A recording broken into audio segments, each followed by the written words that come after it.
Hooking you in from the first frame, what happens when political theater collides with late-night drama and a White House communications director goes full roast mode on social media?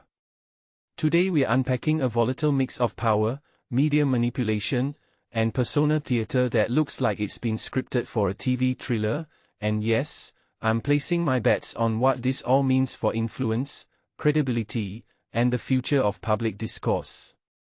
Let's set the stage fast. A high-profile White House communications figure, Stephen Cheung, fires off an unprompted, blistering takedown on X, formerly known as Twitter, aimed at Stephen Colbert in the midst of Colbert's final season narrative on The Late Show. The subtext: a clash between political power's performative wings and a late-night universe that's increasingly entangled with real-world leverage and career legacy optics. From my perspective, this isn't just trash talk, it's a deliberate play at framing perception during a critical media moment. First big idea: toxicity as currency.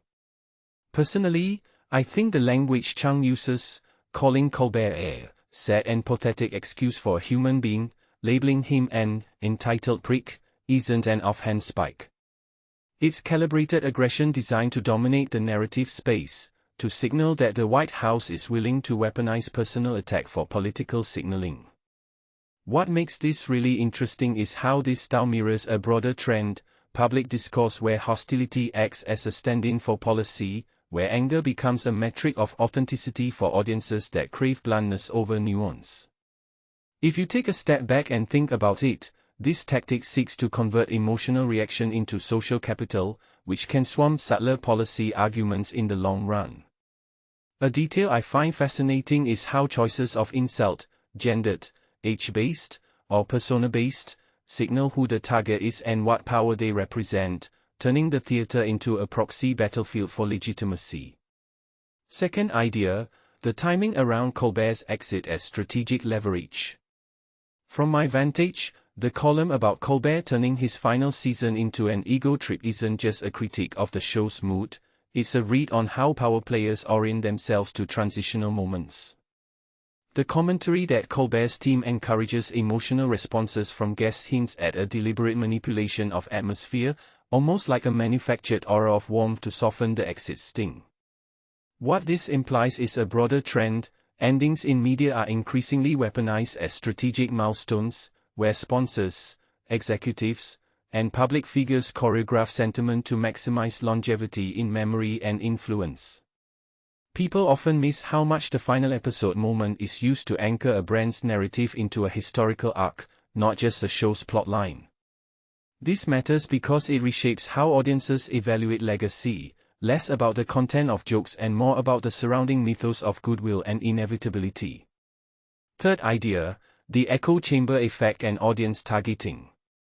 One thing that immediately stands out is how Cheung's messages are designed to resonate with a specific political base while alienating opponents. What many people don't realize is that social media vitriol isn't about persuasion so much as it's about signaling loyalty and carving out in-group identity. From my perspective, this raises a deeper question: do these exchanges actually convert viewers into voters, or do they reinforce partisan silos that disincentivize cross-ideological conversation?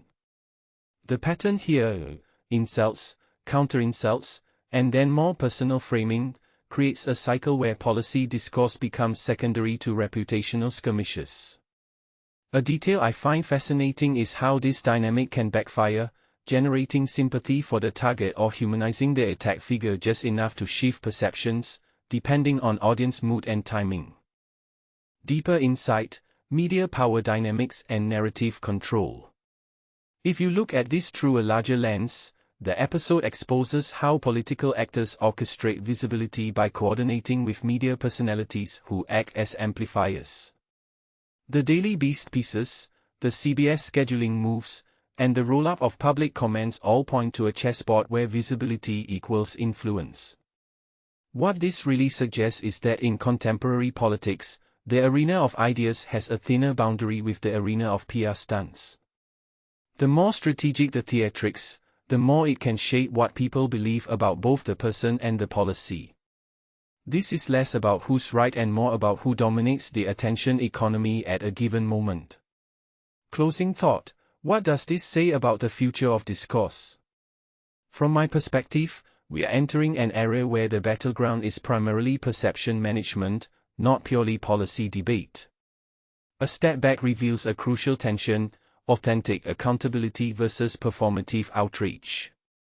If you're trying to interpret the signals here, the safest takeaway is this: people are watching how leaders fight in public as a proxy for how they govern. And that means the next wave of communication strategies will likely blend sharper humor, more controlled narratives, and increasingly selective audiences to maximize impact. So, what do you think? Do these exchanges help or hurt the credibility of the institutions involved? Is there a healthier way to debate public policy without turning every moment into a televised roast? Drop your thoughts in the comments, and tell me which move you think was most revealing about modern power and media. If you enjoyed this breakdown, consider subscribing for more breakdowns like this, where we pull apart the signals from the noise and try to understand what they mean for the future of public discourse.